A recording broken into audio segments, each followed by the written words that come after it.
Alors, Mister Brocoli, plus fort que Hulk, c'est une œuvre en effet très emblématique de mon travail à plein d'égards. D'abord parce que c'est une sculpture, donc ça peut apparaître comme une espèce de sculpture au sens classique du terme.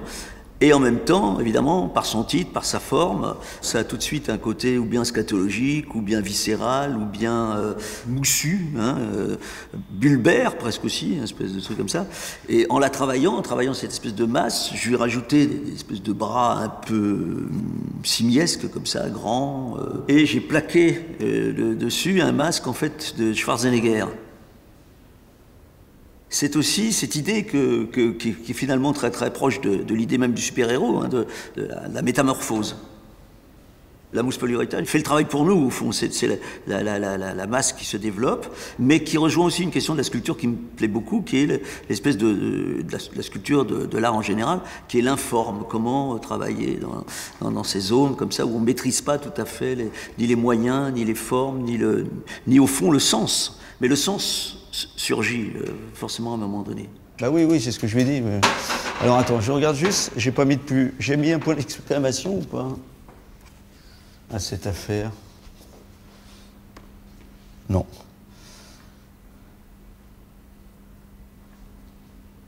Ça va.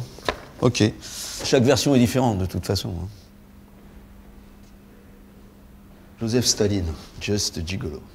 Comme dit Alfred Jarry, c'est facile, c'est écrit dessus. Donc j'aime bien l'idée que si on fait un collage, si on fait une œuvre, on le titre directement dessus.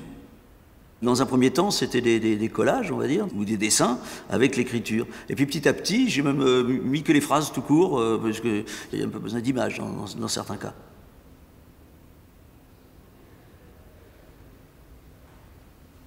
J'ai pas peur de faire aussi des jeux de mots et des plaisanteries comme on dit, de garçon de bain. Enfin, je veux dire, c'est pas mon... J'ai pas de problème avec ça. J'ai écrit de la poésie, j'ai beaucoup écrit aussi, j'ai beaucoup écrit. J'ai une pratique d'écriture importante. Ouais.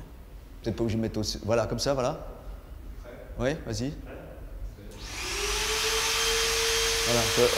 Oh, non, t'as pas besoin. Voilà, en l'air, comme ça. On a pu dire de mon travail qu'il était littéraire. Moi, je pense qu'il est aussi très visuel, très plastique, le rapport aux formes, où interroge les formes, est très présent. C'est bien.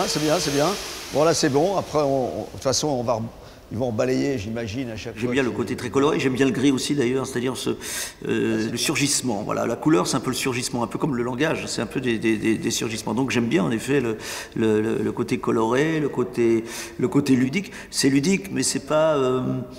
j'espère pas que drôle, quand même. Pas que drôle. Super.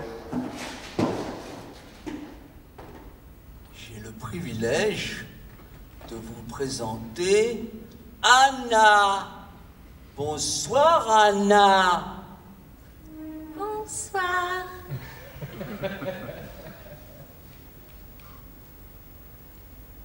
Qu'est-ce que tu as fait aujourd'hui, Anna? J'ai lu des romans photos.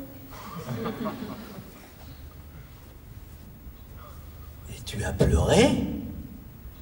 J'ai pleuré toute la journée. J'ai été amené à prolonger la question de l'oralité, on va dire, la question du texte, la question de la présence, vers des performances qui étaient de moins en moins axées sur le langage, mais plus sur la question du corps, la question de l'action, la question de la contextualisation, etc. Et ça m'a amené au fur et à mesure à aller dans des choses de plus en plus liées en fait à la question de la présence, et donc de connecter ma propre présence à des effets liés à un objet, à une installation, à d'autres personnes.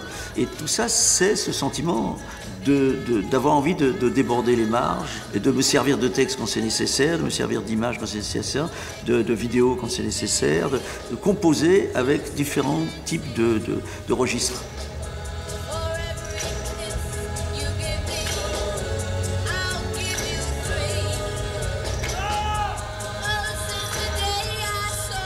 Ce que j'ai toujours aimé dans la performance aussi, c'est ce que je disais tout à l'heure sur la mousse polyuréthane, c'est-à-dire de ne pas savoir véritablement ce qui allait en sortir. C'est-à-dire que une des vertus, s'il y en a une de la performance, c'est que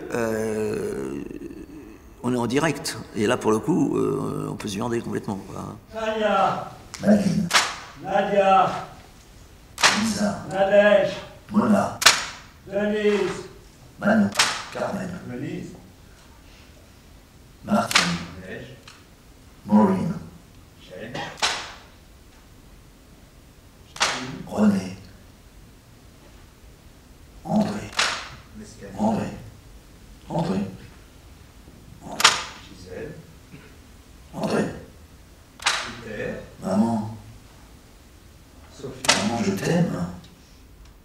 Il y a quelque chose qui apparaît comme un fil rouge, en effet, qui n'est pas une thématique, c'est un peu présomptueux de le dire comme ça, mais c'est moi, voilà. Et donc moi, je revendique en effet que, puisque c'est moi, je suis moi avec je suis comme une boule à facettes. La médiocrité revendiquée, c'est de pouvoir, dans certains cas, revendiquer quelque chose qui peut être bancal, qui peut être imparfait, qui peut être manquer de subtilité aussi dans l'humour. Bon. Et puis de l'autre côté, j'essaye de trouver, à travers des formes peut-être plus, entre guillemets, plus nobles, de faire remonter ce que j'appelle du refoulé. Et donc, ce qui fait qu'il peut y avoir une sorte d'ambiguïté. C'est-à-dire que c'est pas mal fait, pour le coup, c'est pas médiocre, mais en même temps, ce dont ça parle, c'est médiocre. Donc, c'est-à-dire que c'est pas la maladresse, là, ça peut être au contraire très adroit, mais peut-être que ça parle de choses qui normalement ne vont pas dans la culture, entre guillemets, noble.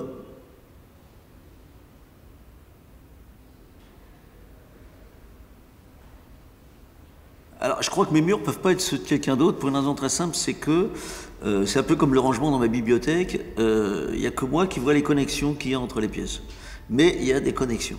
Alors, il y a de temps en temps, quand il y a deux images de cul, on se dit, tiens, il y a deux images de cul, ou s'il y a Staline là, Lénine là, et Mao Tse-tung là, et je sais pas qui, on peut se dire, ah, il y a un petit truc autour du communisme, je sais pas quoi.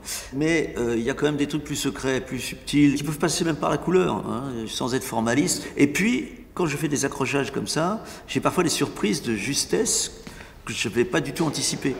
Donc, c'est un peu comme la mousse polyuréthane, c'est-à-dire, là, il est en train de se passer un truc, je fixe, quoi. Donc, les murs, c'est un peu des work in progress arrêtés, quoi. C'est une espèce d'obsession, je dis. Alors, il n'y a que moi qui les vois, mais où tout rejoint, comme ça, certains pôles. Il y a le pôle musique, rock'n'roll, il y a le pôle le rire, et il y a le pôle le chien, voilà. Et donc ce mur, là aussi, c'est une espèce de mur emblématique, mais il continue sa vie tout seul, quoi, voilà. Une vie de chien, bien sûr. L'art, c'est plutôt un état qu'un métier. C'est-à-dire, on est artiste, et puis, si on n'arrive pas à vendre, on fait autre chose, mais on fabrique quand même les œuvres. Aujourd'hui, il est clair que l'art a cette rareté qui fait qu'elle a un prix, mais elle ne doit pas forcément atteindre les prix de spéculation de l'art international. Mais moi, j'en suis très très loin, donc je ne suis pas touché par ça. Ouais.